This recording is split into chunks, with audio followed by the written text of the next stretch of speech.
Alright, what's up guys? It's been a minute since I've done a video. I'm so sorry. I've been slacking. Just lazy. Nothing special. So today's video is Wednesday. It's a little bit later than I post, but it's all good. I'm still going to put some content out there.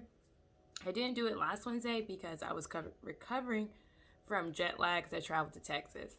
Today's video is going to talk about having an engineering mind and how being vegan basically helps you be an engineer.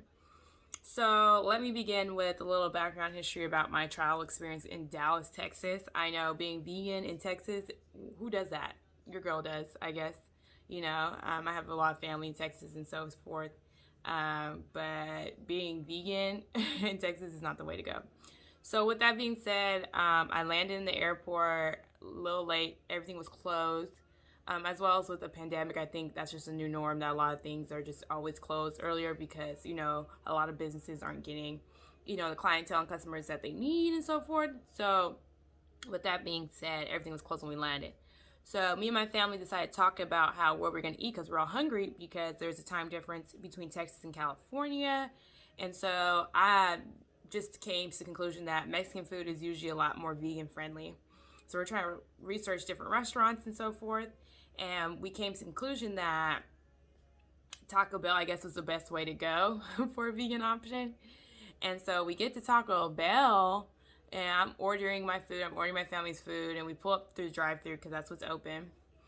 And there, first of all, is a language barrier.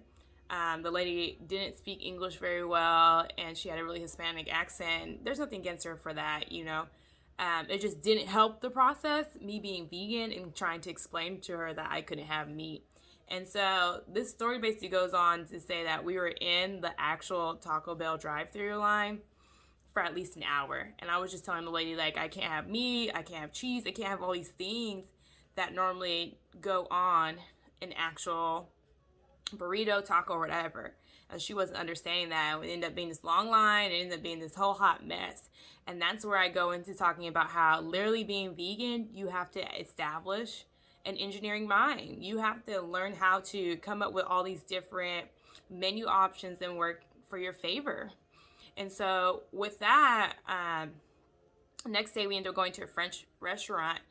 And they didn't really have vegan options.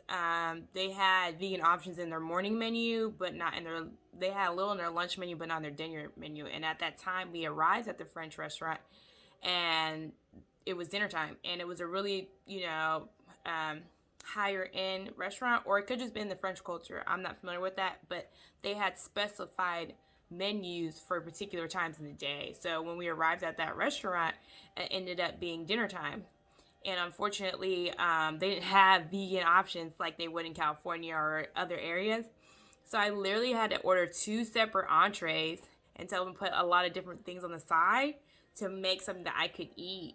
And that's where that engineering mind comes in. You have to learn how to read a menu and have it work for your favor so you can still, get food or as well as be full or so have you. So I basically ended up ordering this bread that had mushrooms on it and this creamy sauce. And I told the lady, I was like, hey, can you put the creamy sauce on the side and the bread on the side, but keep the mushrooms together? And then I also saw that they had steamed vegetables, and I literally just ate the steamed vegetables and the mushrooms together, and that was my meal, and I was actually really full. I also ordered some fries that were an appetizer, and that was fine. They were made with truffle oil, which is, oh my goodness, so good. Higher end oil for sure. Shout out to that restaurant with truffle oil fries. That's my new favorite craving. And I need to find a restaurant that has truffle oil fries in California. Preferably Northern California because that's closer to where I live. So if you guys know any places like that, please, please, please let me know and put in the comments. So with that being said, it goes back to that engineering mind. We went back to a restaurant because we knew that the next day we went back to a restaurant because we knew their breakfast menu was going to have vegan options, and that was good to go. But, things like this, being vegan or having any special allergies, it really requires an engineering mind because you have to learn how to basically pick and choose from different options on the menu to have it work in your favor so you can still eat and have food and things of that sort. And it was just overall an interesting experience that I learned that is a new norm because even trying to go to certain snack places, not every snack place is the same in all the same states, they're all in the different states. You know, it would behoove you when you're traveling, being vegan, you know, vegetarian, pescatarian, or anything that has a food limitation, it'd behoove you to definitely bring your snacks. And I know moving forward as I travel, I definitely need to carry my snacks with me just so that I have something to eat and I don't have to run into these problems where I'm in Taco Bell for an hour trying to figure out if I'm ever gonna get my food or if my food's correct and things of that sort. And so, yeah, this video was just a little short synopsis of how my traveling went with trying to eat and being vegan.